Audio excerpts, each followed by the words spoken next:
on page 25.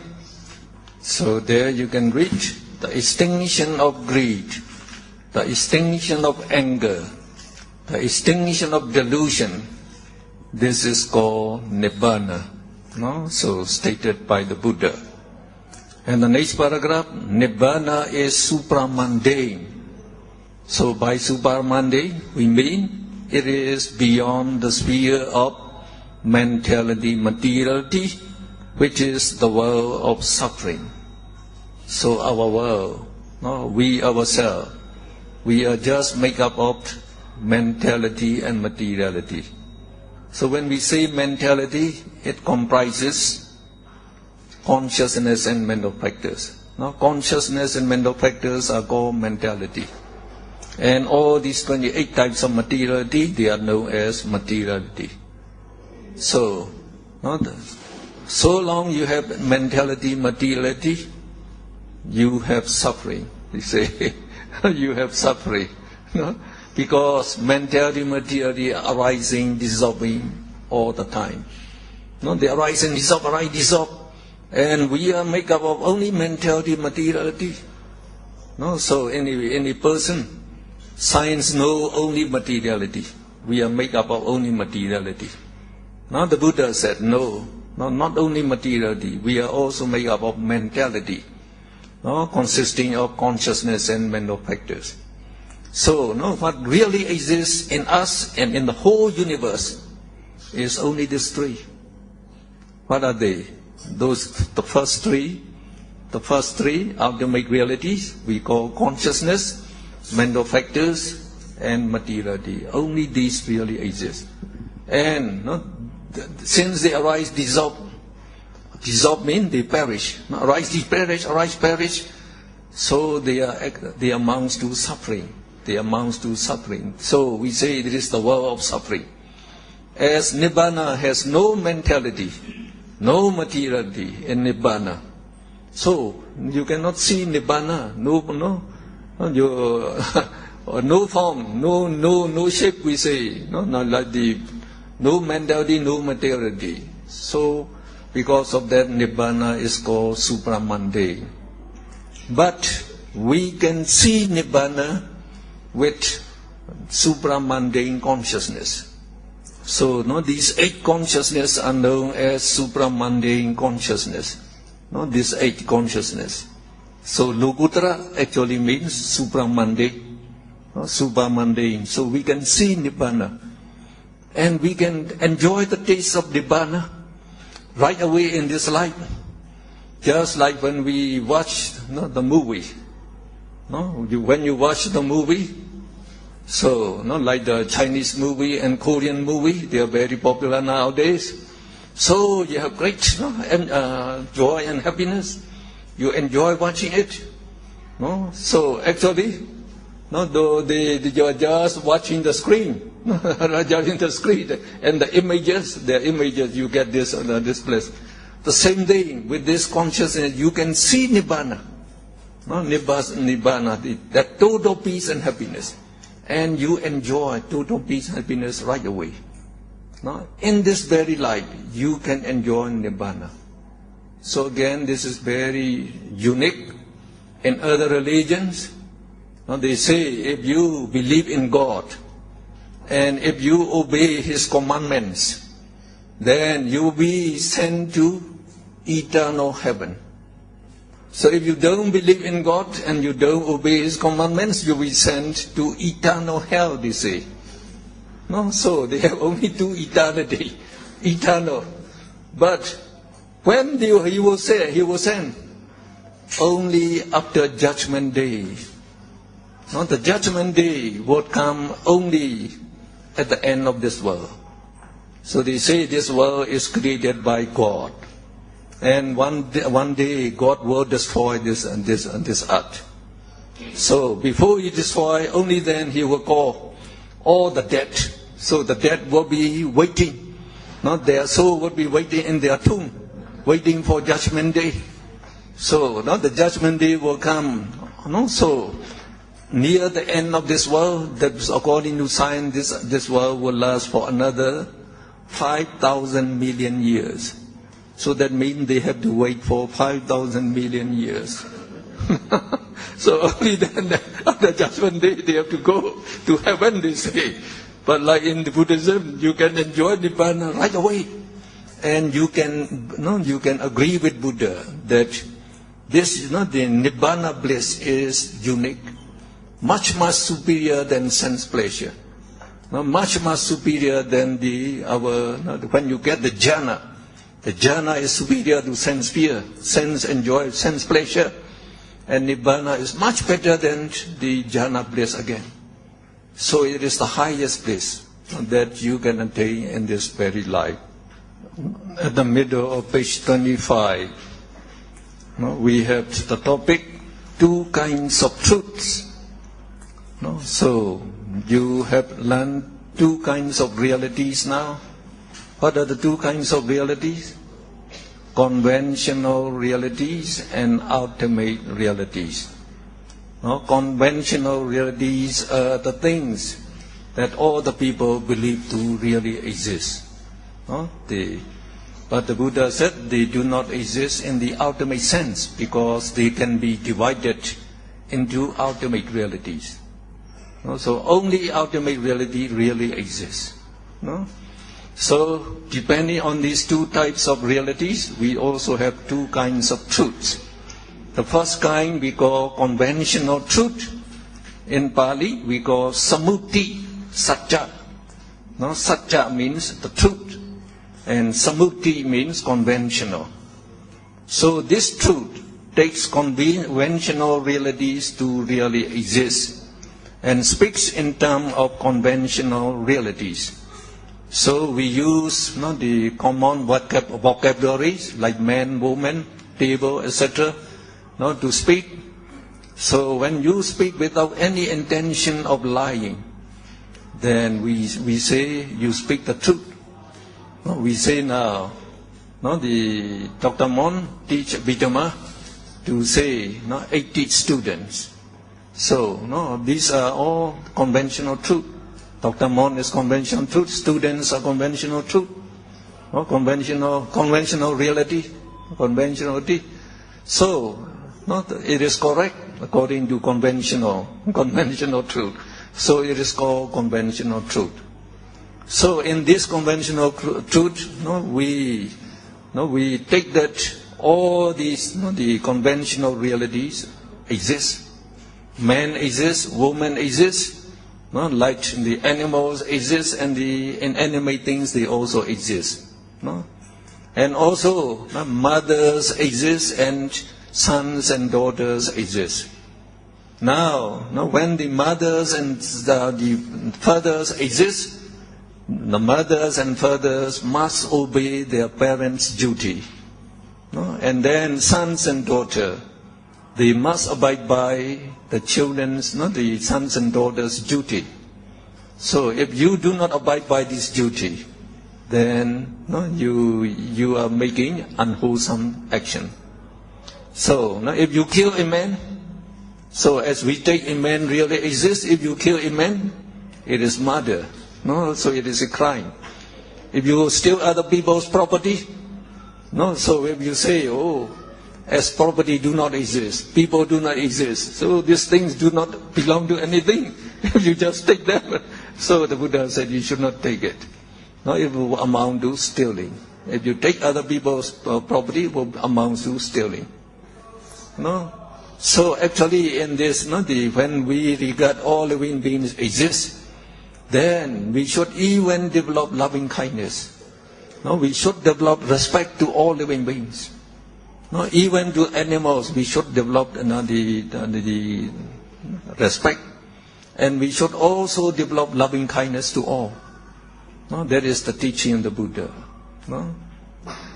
Now we come to page 26. Near the bottom, we have number 3. In the middle, we have ultimate truth.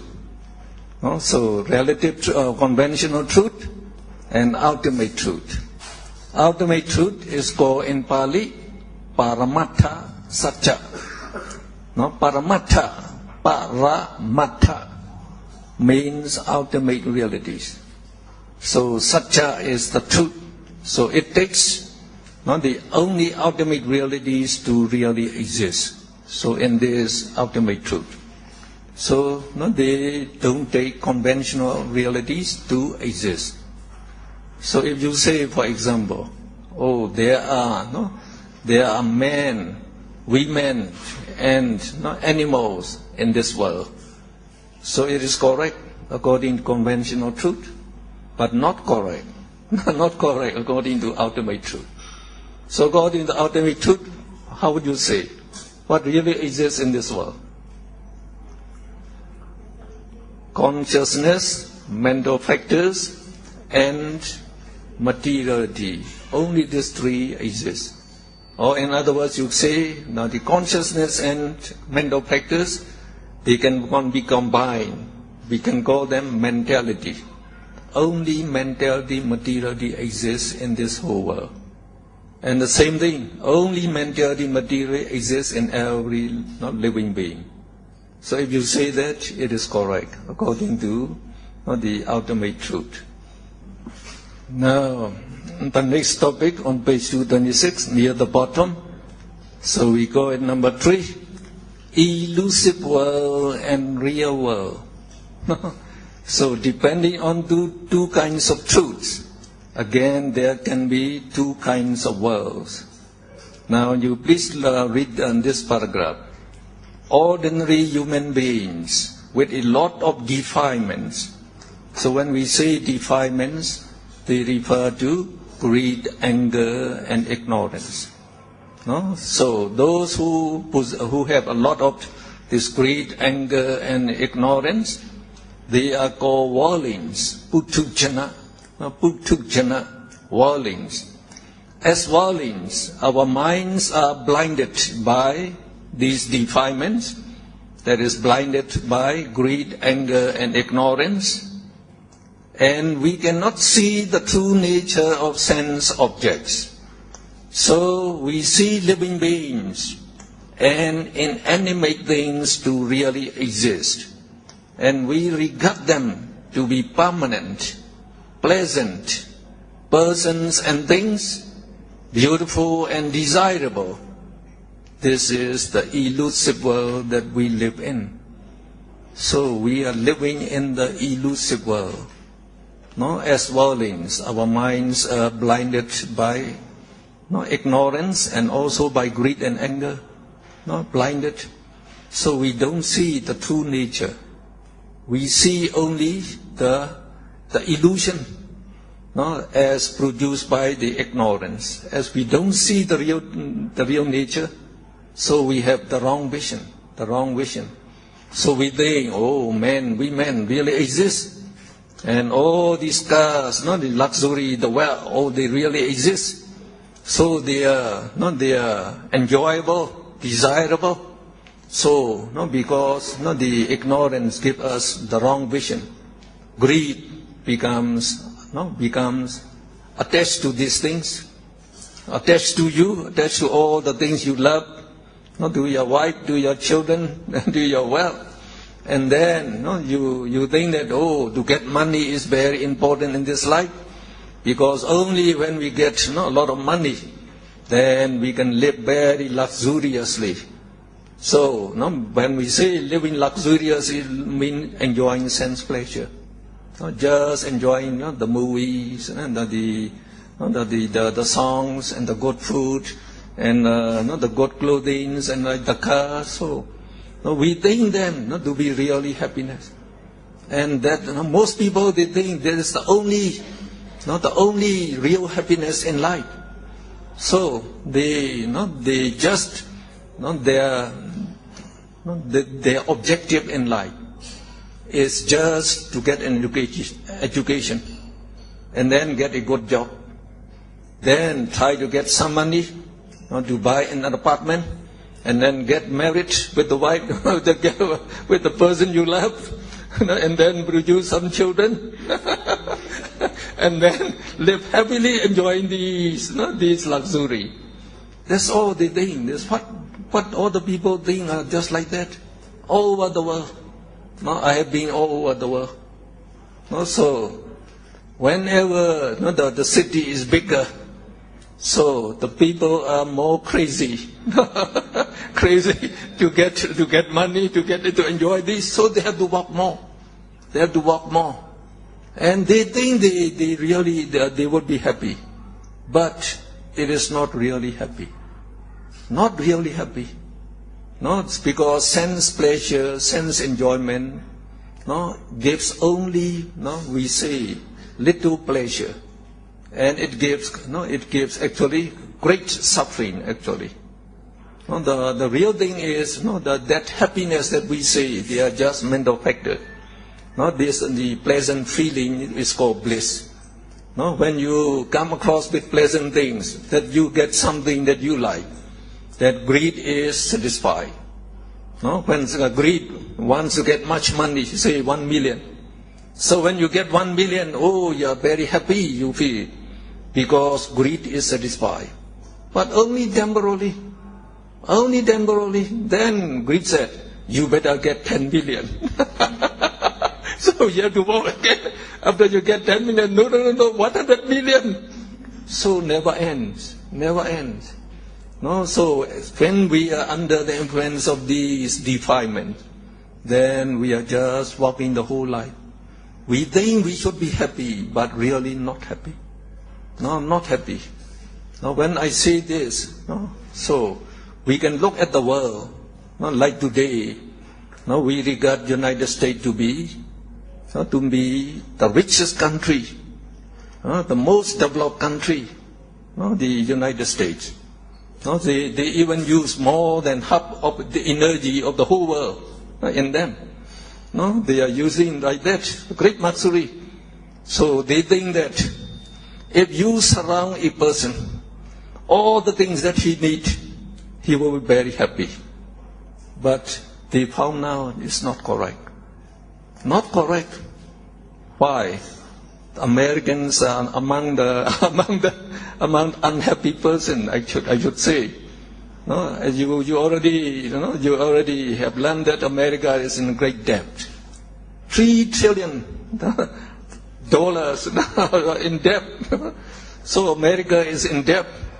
1 in 4 Americans are enjoying the suffering from mental diseases. Suffering from mental diseases. So many of them have to send to the mental hospital. That means they are crazy. Some of them they just shoot the people. They are killing. So that shows that, and they don't know when they die. Not just by enjoying sense pleasure. If you live in that way, then you don't really get the happiness in this life. And when you die, you will be born in the Bobo state. Definitely, most definitely, you will be born in the Bobo state. On page 27, I'd like you to read them, because they give you some wisdom. Now, in reality, all living beings are made up of consciousness, chaita, mental factors, chaita seekers, and materiality, rupa. Inanimate things are made up of materiality only. All these ultimate realities, that means that mentality and materiality are formless, shapeless, and they are arising and perishing very rapidly and incessantly. Incessantly means continuously. Always arising and perishing. So they are really impermanent nature. So it is very important to know this true nature of our existence. So our body, which is made up of materiality, and our mind, made up of mentality, they are rising, perishing all the time. So we should know they are not permanent. The next paragraph, what is not permanent is not satisfactory, and to be tortured incessantly, that is continuously, by the dissolution or perishing of mentality and materiality really amounts to suffering, dukkha. So again, you cannot deny when you can see up to that. And in meditation, we can see this. we have to see them in vipassana meditation. And we have to reflect continuously about anicca, anicca, impermanent, impermanent, suffering, suffering, dukkha, dukkha, to know the reality. Now we are ignorant of them. We don't know them. No? So these mentality, modality, they are made up of body and mind. Since they are not perishing, that means they are dying. They are dying all the time. As soon as they arise, they perish, they die. So, no, when your beloved ones die, what happens? You feel very sad. So that means suffering. No? Sadness is suffering, sorrow is suffering. So what you cherish, what you love, your body and mind, you love most. And when you know they are dying, they are perishing all the time, so it amounts to suffering. That cannot be denied by anyone, if you can see. Now the third paragraph. Moreover, as mentality, materiality. So in Pali we call nama, rupa, no? Mentality, materiality. They have no form, no shape, and they arise and perish extremely rapidly and continuously. So there is no person, no self, no soul, no ego, no jiva, no atta, no creator, no permanent entity really exists. This phenomenon is called not self, anatta. That is the most important feature of our living beings. Anatta, not self. No, anatta, not self. That means you do not really exist. No, there is no I, no you. No, if there is no I, no you, no beloved ones. No, you don't have any beloved one, and you don't have any well, no well. So no worry, no worry. Then no despair when you lost them. When you lost them, no despair. No, so you can live very happily actually. No? So this anatta, the anatta, not self, concept is unique in Buddhism. No other religions know that. No philosophers know about this. No? So you might say, oh, I really exist. No. So because I exist, I can enjoy all these things. So it is good, that's what we think. But you don't know, because you think I exist. You become very selfish. People are very selfish. So to get many things, as much as possible, to buy up for the benefit of this I. So we say because of that there is trouble in the world. All trouble in the world. We have the wars and all the evil actions in the world. And when you die, so the Buddha said you will go to hell. So long you have this concept, I exist, you cannot escape hell. You cannot escape hell. So again, the next paragraph. Furthermore, all living beings and inanimate things are neither beautiful nor desirable, for they do not exist in the ultimate sense.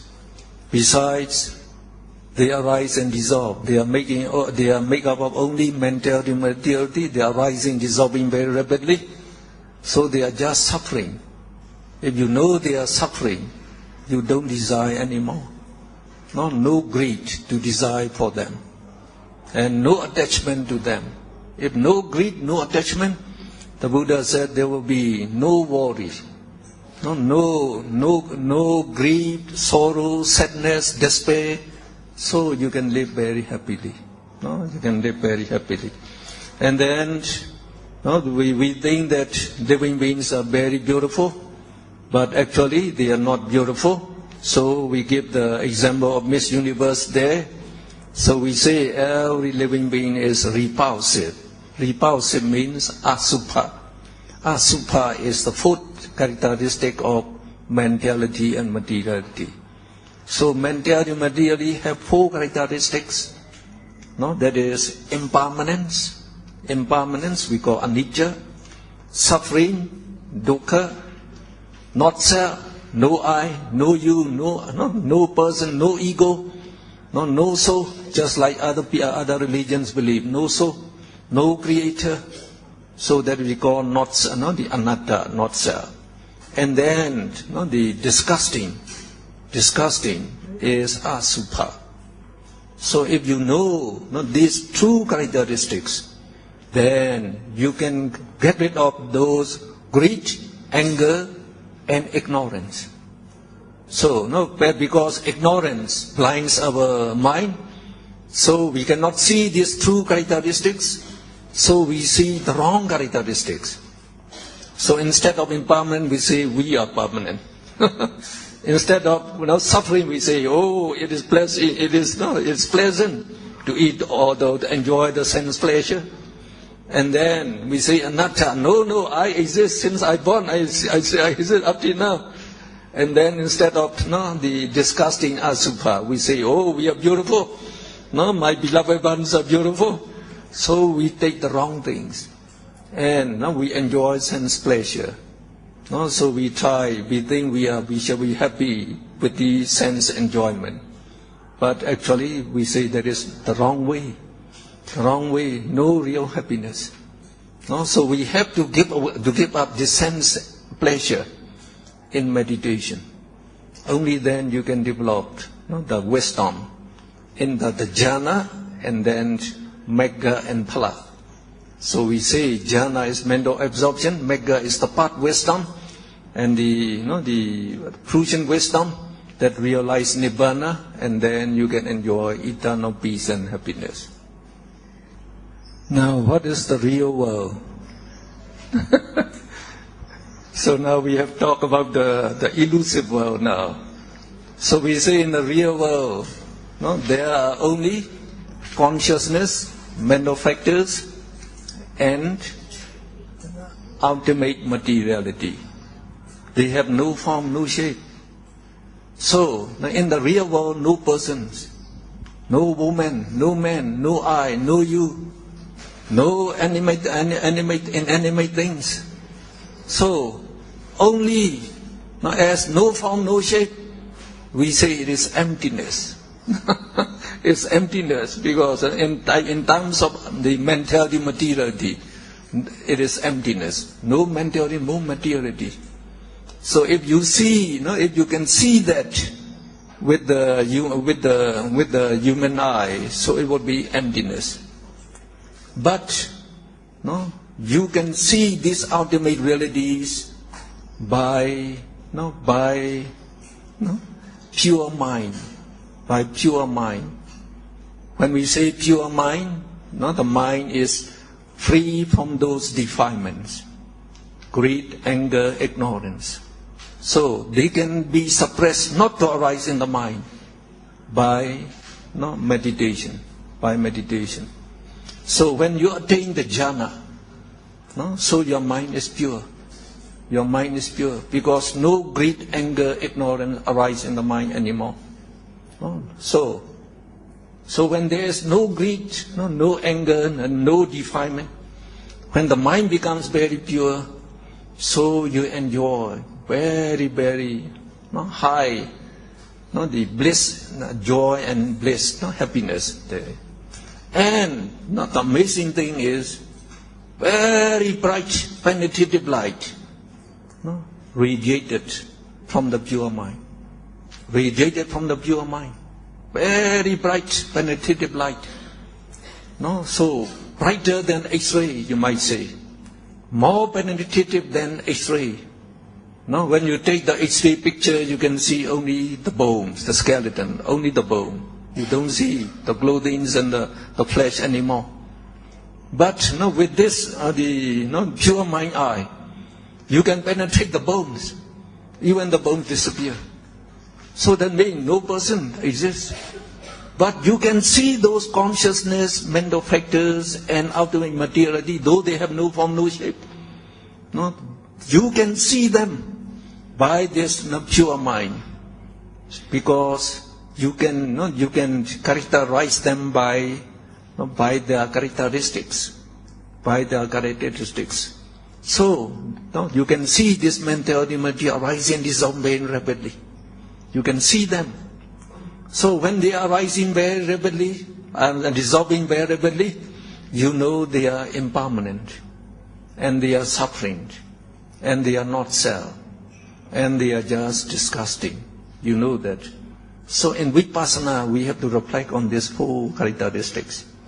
No? So just reflect on them to make us convinced, and then to win that all the, not the universe, 31 planes of existence, no, they are just occupied by mentality, materiality, no, which we say impermanent, suffering, not self, and disgusting. So, no, and you can also see that when you have mentality, materiality, so they are being burnt by the fires of greed, anger, and ignorance. These fires are the hottest fires, the Buddha said. Not the hottest fires. So, when they are absent, then, when these 31 planes are being burned by these, the hottest fires, you don't want to live in this place anymore. You don't want another existence anymore, because if you have existence, then you have only suffering. You know that. Then you will develop insight knowledge and the path wisdom, fruition wisdom. Then you realize nibbana, which is the devoid of mentality, materiality, no mentality, more materiality, only total peace and happiness. And the beauty of Buddhism is we can enjoy this nibbana bliss in this very life, While we still live with our family, if you are stream winner, if you attain the path, the first path wisdom and the fruition wisdom, we say you became enlightened as a stream winner. The stream winner is the first stage noble person. Now, when you become a stream winner, then you can enjoy the bliss of nibbana as much as you want. You still live with your family. You can still enjoy sense pleasure, just like Chinese movie and the Korean movie. You can keep watching them if you want to. But you will maintain pure five moral precepts. You will maintain pure morality, and you are guaranteed never to be reborn in the woeful state yet. But some people say, as nibbana has no existence, what's the happiness there? Now, we say when you become a stream winner, now you enjoy nibbana bliss already. And you can live another 7 existences in the sense sphere. The sense sphere means the human realm and 6 celestial realm. You can be reborn, each existence in this realm, enjoying the bliss of these, the bliss of this existence, as well as the bliss of nibbana. And if you still wish, you can be born as Brahmas. There are 20 Brahma realms. You can be born one realm for one existence, just like the Visakha and the Anatta Pindaka. So they go nibbana in that way. So that means when you become a Brahma, you can live millions of years. So their lifespan is measured by war cycles. 20,000 war cycles, 80,000 war cycles, you can live. Only after that you can go to nibbana. So you have already lived uncountable existences. But only that you don't know. As we are blinded by these defilements, we still crave for sense pleasure and for new existence. So when you get to nibbana, only total peace and happiness there. So you are combined with nibbana. Becomes one with nibbana. So we say you can enjoy eternal peace and happiness. So which is better? The elusive world or the real world? Well, if you understand so much teaching, you already get not quite very important wisdom, and you will understand better with further teaching. So we have a tea break now for about half an hour, and then we meet again at 5 p.m. Yeah. So try to learn Abhidhamma happily, joyfully. So we say knowledge is power. Knowledge is power. And knowledge actually increase our wisdom. Increase our wisdom.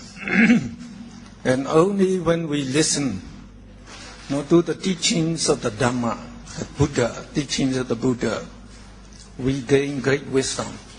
We gain great wisdom.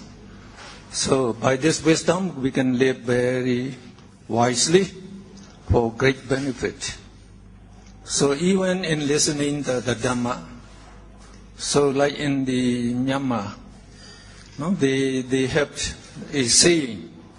So in Myanmar we say, Na ko taung shit ta duke hole adenchi. So that's the saying they say. So what it means is, just by listening to one discourse, one Dhamma talk, you gain so great merit that you will not be born in the woeful state for 9 world cycles. For 9 world cycles. And those who arrange for this, the Dhamma talk, Dhamma teaching, so they will not be born in the woeful state for 8 world cycles. So they arrange for, like Christine, she arranged and she also listened. Then she will not be born in a woeful state for 8 plus 7. Or 9 plus 8, 17 world cycles. And those who cannot listen, but when they heard from you about this teaching, just heard, oh, so nice not to listen to the teaching of the Buddha. If they can appreciate and they can say sadhu, sadhu, they will not be born in the woeful state for 1 world cycle. And the one who teaches the Dhamma will not be born in the woeful state for uncountable world cycles.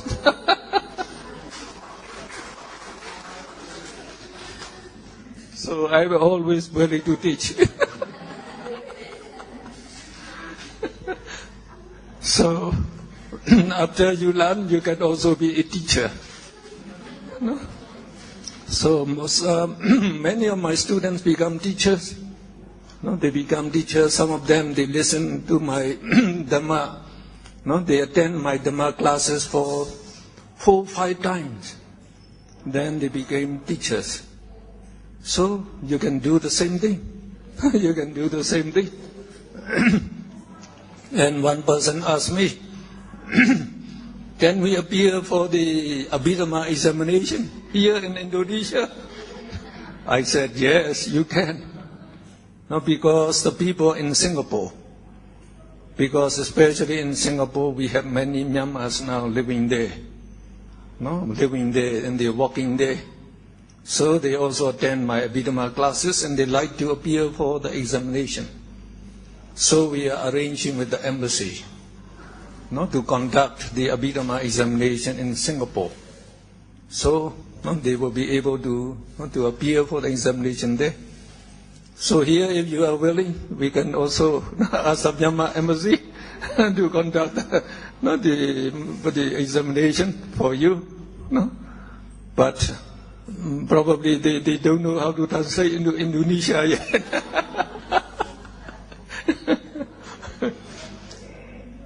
Actually, only when we appear for the examination, we really learn the Abhidhamma. Otherwise, you are not very much enthusiastic. You just listen for just understanding, And so when you appear for examination, you have to remember them. So you have to read again and again. Then only you learn very well. You learn Abhidhamma very well. So now we go to chapter 1. That is on page 31. page 31, chapter 1. So the topic is consciousness, citta. So actually here we are going to learn various combinations of consciousness with mental factors.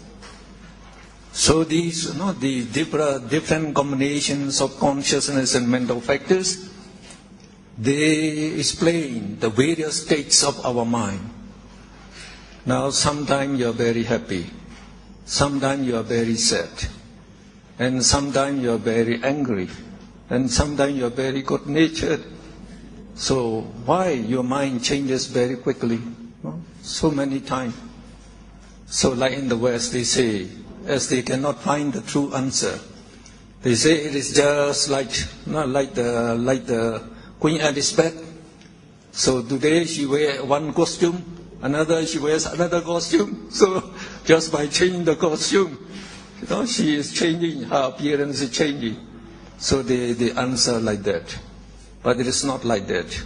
It's due to the different combinations of consciousness with mental factors, we have different mental states.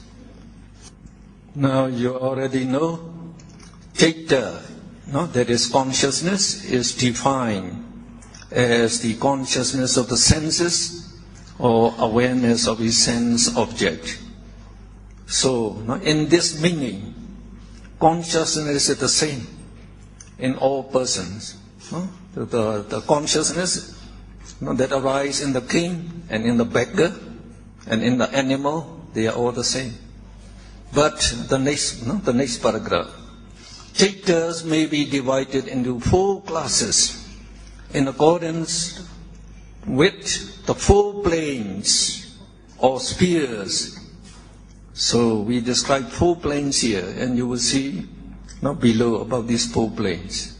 Okay. Now, number 1, consciousness mostly experienced in the sense sphere. So the sense sphere means the planes of existence where they enjoy sense pleasure. So we call them sense sphere. So in the last 4th paragraph, you can see the sense sphere refers to the 4 woeful abodes, the human abode, and the 6 deva abodes. Abodes and realms, they mean the same thing. So in all these 11 abodes or planes of existence, they enjoy sensual pleasure.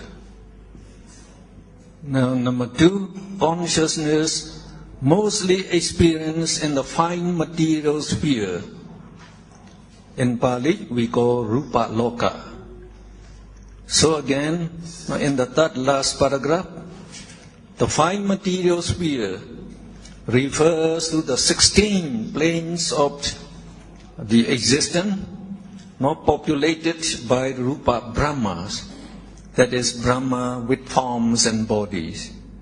So these are the higher consciousness, we might say, that arise in these fine material spheres.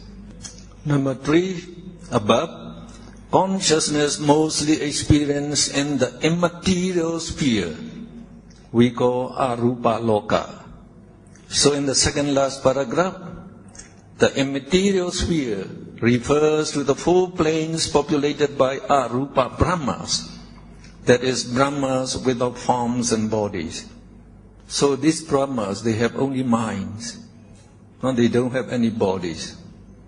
So these, the number 2 and 3, they are actually jhana consciousnesses. Jhana, the state of jhana, mental absorption. Number 4 above, consciousness experience in the supramundane level. We call them lokuttara cittas.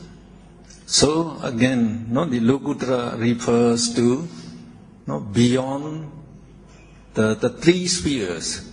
So in the above we say the sense sphere, fine material sphere, and then the immaterial sphere.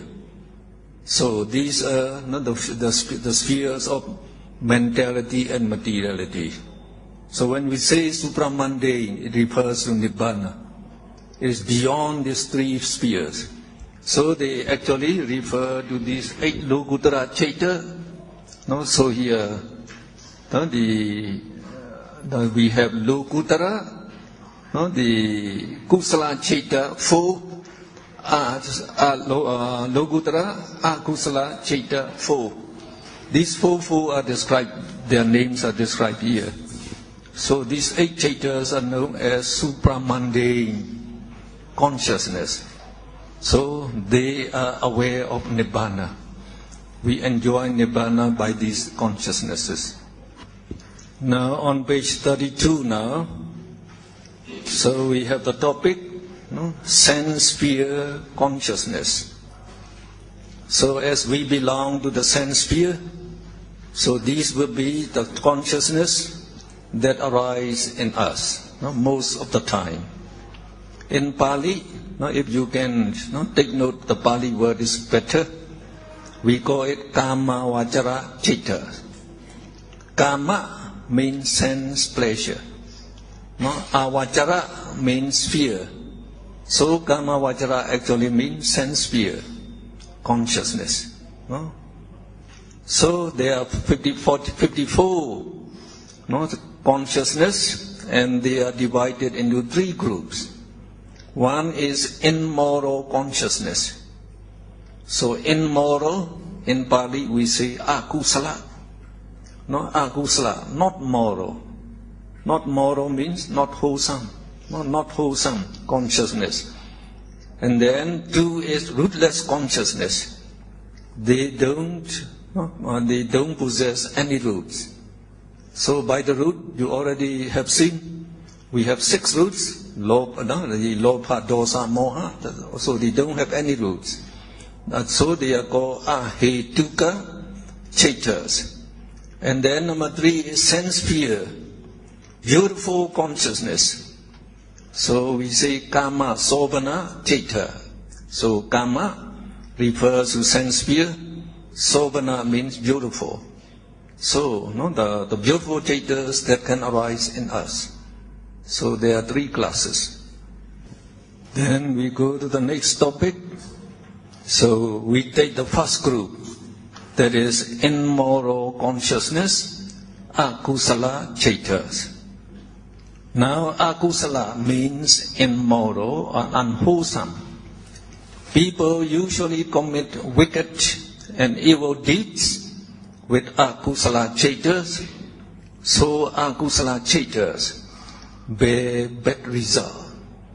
So we say these consciousness are immoral and unwholesome because by developing this consciousness, you will cause harm to someone, to some other person or to yourself. And it will bring bad result. So these are unwholesome.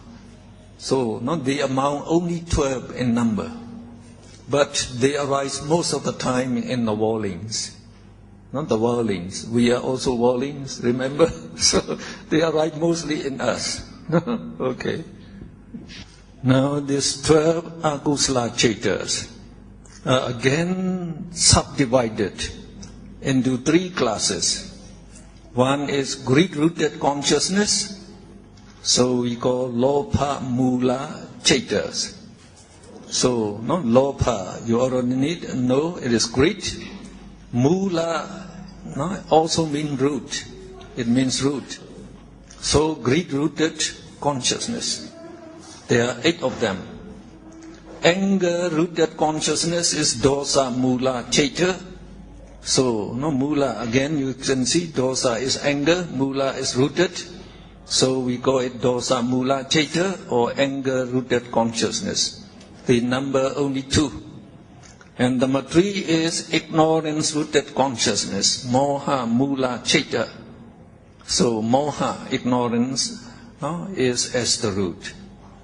Actually, moha is present in all the 12 akusala chaita. Because of moha, ignorance, we develop this greed, and we develop the anger. So, no, though we say greed-rooted consciousness and anger-rooted consciousness, we should understand, no, these consciousness also contain moha. No? Now, of these three subgroups, we take the first subgroup, that is greed-rooted consciousness. There are 8 of them. So we describe, no, these 8 chaitas in a table, no, in a table below there. So just to help you to remember them easily. So this citta, no, the various the consciousness are described in this chart.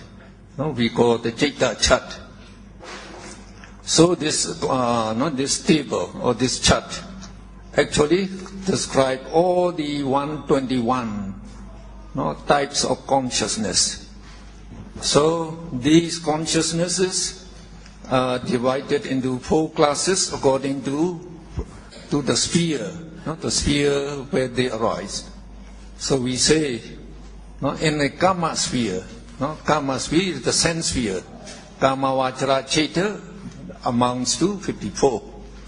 And then in the fine material sphere, we call it rupa vachara citta amounts 15. And arupa vachara is immaterial sphere. So the number of citta is 12. So together they amounts 27. They are mahekata jhana citta. Mahekata means exalted, more developed consciousness, more developed than the sense sphere consciousness. And then we have lokuttara citta. The amount. So in the brief method, the amount number 8, and in the broad method, the amount 40. So now we are considering this sense sphere consciousness. So we divide it into 3 subgroups. Akusala citta in moral consciousness. Ahetuka citta is rootless consciousness. And kama sobhana, sense sphere, beautiful consciousness. No? So now we come to this, the 12 akusala citta. Again, we divide it into 3 subgroups. Lobha mula, greed-rooted consciousness. Dosa mula, anger-rooted consciousness. 2. Moha mula, ignorance-rooted consciousness. 2. So this chart is attached at the back of your book actually. So if you just open up this, so it is that chart. And that chart is being shown in all those screens there. You can see that.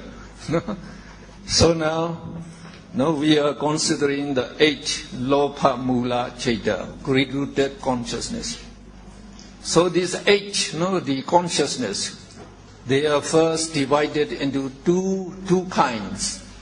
So 4 plus sign here and 4 negative sign here. So they refer to these 2 groups.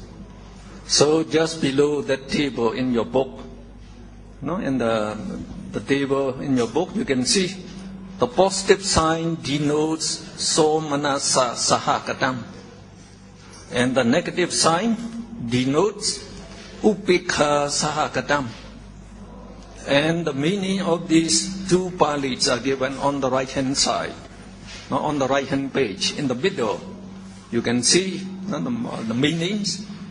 Somanasa means mentally pleasant feeling, or you can say pleasant mental feeling. So when you have the pleasant feeling in the mind, so when you watch the movie, when you enjoy the movie, you get pleasant feeling in the mind. So when you get pleasant feeling, so you say you are also joyful and happy. And joy is not so we say it, you can say it is also joyful, not joyful. So pleasant feeling is also a mental factor, not the feeling. The pleasant feeling is a mental factor. And joy is also another mental factor we call piti, not piti. So, and then the next one, sahagatam. means together with, together with or accompanied by. So that means this consciousness is accompanied by pleasant mental feeling or pleasant with joy, accompanied by joy. So when you are watching the movie, what consciousness will arise at that time? We ask you, what would you say? Since you watch the movie, that means you have the desire to watch the movie, the craving to watch the movie. Craving means strong desire. Oh, this movie is very good, I must watch it. So that means craving. So since you have the craving or desire, that means greed. Greed arises in your mind. So you know it is greed-rooted consciousness will be arising when you are watching the movie. So when the actors and actresses are very charming and they are acting very pleasantly, so you get joy and pleasant feeling. So at that time we say, your greed-rooted consciousness is accompanied by pleasant mental feeling or with joy. Now, sometimes in the movie, only the parents are talking with each other, so at that time no pleasant feeling. So we say at that time you have neutral feeling. So that is called the upika. Upika sagadam, so we also give in the meaning. But at the bottom of the meaning, and the meaning group there, you can see upika. Upika means indifference or neutral feeling. So when you are like enjoying movie without joy. Sometimes when you eat food, and when food is very pleasant, then you have joy and happiness. So at that time you are eating with greed-rooted consciousness, accompanied by pleasant feeling. But sometimes the food is not very special, not very tasty, just ordinary, so you don't get pleasant feeling and joy. But you still eat it. You still eat it, so we say at that time you have greed-rooted consciousness, accompanied by neutral feeling. So, depending on the feeling that associate with the consciousness, we divide two kinds, somanasa and upika. Okay. In that symbol, so above the positive sign there, we have Deity, sun. So in your book, we give you Deity, sun. And then the next the word is Deity, weak. So again, the meanings are given on the right-hand side. So just in the right-hand side, under the meanings, so the second word is sahagatam. Sahagatam, we already found that. Deity. Deity means the wrong view, taking that karma and its effect do not exist. So, if you have the wrong view, when you are watching the movie, you are watching with joy. With joy you are watching, but you don't think of karma as a result. You don't. Some of you don't know the karma yet. So we say karma. Karma actually stands for volitional action. Our action of like killing, stealing, even watching movie. So in the action. So the volition, the volition that prompts us to watch the movie is called the volition that prompts us to watch the movie. So while we are watching the movie, this greed-rooted consciousness will be arising by many billions per second. Because the Buddha said, even in one snap of the hand, the citta, the consciousness, can arise and dissolve by 1,000 billion, even in one snap of the hand. So we can say every second while you're watching, you are having many billions of greed-rooted consciousness arising and dissolving. So these are immoral consciousness. So soon after they arise, they dissolve, but they leave behind their property, potential property in the mind. And that we call karma. So this greed-rooted consciousness, as they are immoral minds, so the karma are called immoral karma. Immoral karma means the bad karma, not the bad karma. So the bad karma will bear bad effects, bad result. So these karma, they are left in the mind. So the mind, no, arise and dissolve, arise and dissolve, arise and dissolve, we say. But this, no, the karma property is transmitted from mind to mind. So now this greed-rooted consciousness dissolves, leaving its karma property. Now in the next arising mind. Now when the next arising mind dissolves again, so it transfers this karma property and its karma property to the next arising mind. So you can see the mind arises and dissolves one after another. And this property is being transmitted, not from mind to mind. So they always remain in our mental stream.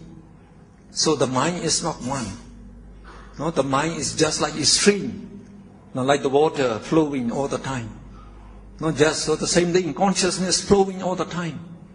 So consciousness or mind, they arise, dissolve, arise, dissolve. But all these, not the karma, they are transmitted from mind to mind. So they are always in us. They follow us life after life. Even when we die, so our mental stream is not cut off. Not cut off. No? So our last consciousness in this life is called death consciousness. So now when death consciousness arises and dissolves, that means we die.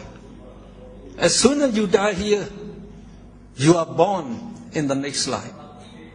No? So without any separation in time and space, where you may be born.